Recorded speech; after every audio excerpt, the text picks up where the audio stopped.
And I do know that you cannot represent God if you do not know him. Na hauwezi kumwakilisha Mungu kama haumjui.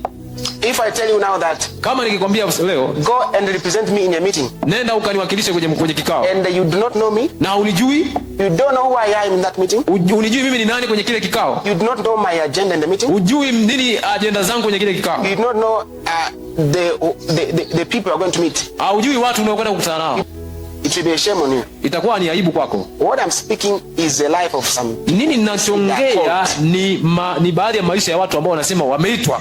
Because you are there to represent God to people. Uko pale kumwakilisha Mungu, lakini wakati huo humjui Mungu. Unafanya nini? You need first to know God. Unapaswa kwanza umjue Mungu, and then represent him to the generation. Umwakilishe Mungu kwa kizazi.